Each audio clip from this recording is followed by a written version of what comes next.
Principal of stability of tenure of personal.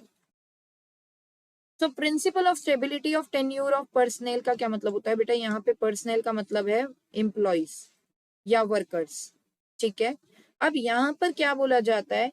Tenure मतलब time period. Tenure का मतलब क्या होता है? Time period. तो principle of stability of tenure of personnel means यहाँ पे ये बोला जाता है कि मैनेजमेंट को या मैनेजर को अपने एम्प्लॉय को जॉब सिक्योरिटी की फीलिंग देनी चाहिए कि उसकी जॉब सेफ है, कहीं नहीं जाएगी। उसे ऐसी फीलिंग देनी चाहिए जिससे कि एम्प्लॉय बेस्ट अपना परफॉर्म कर सके।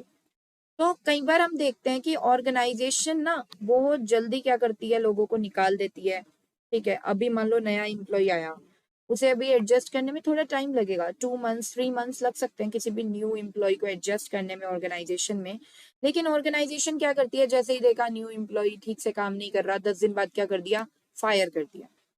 तो ये चीज बहुत गलत होती है, और जो एग्जिस्टिंग एम्प्लॉयज है ना, उनपे भी ये चीज बहुत गलत इम्पैक्ट डालती है कि देखो ये एक बहुत जल्दी ये क्या कर रहे हैं, एम्प्लॉय को निकाल रहे हैं।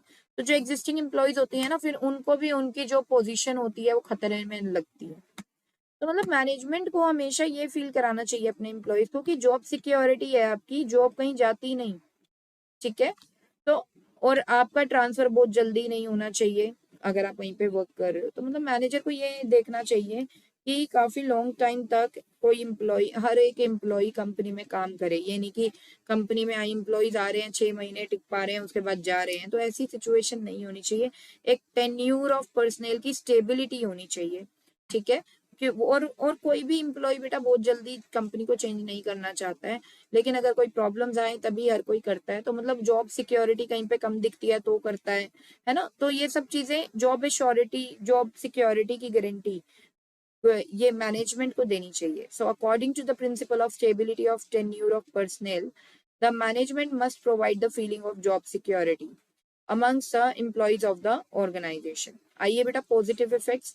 सेटिस्फाइड एम्प्लॉइज, एम्प्लॉय सेटिस्फाइड होके फिर काम करते हैं कि हमारी जॉब सिक्योर है, हमारी जॉब कहीं नहीं जाती।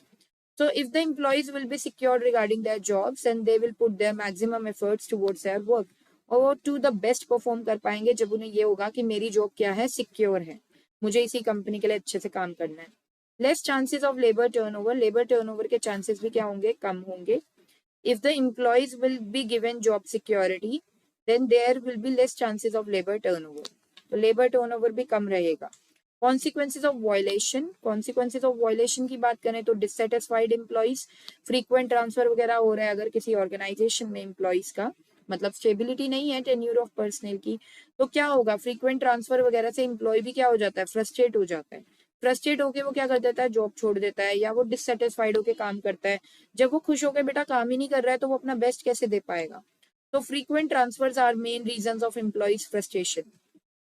मोर chances of labour turnover, labour के टर्नओवर के चांसेस बहुत ज्यादा बढ़ जाएंगे अगर principle of stability of tenure of personal को फॉलो नहीं किया जाता है ऑर्गेनाइजेशन में। So if the employee will not be provided job security, then they will not be satisfied with the job, thus there will be more chances of labor turnover।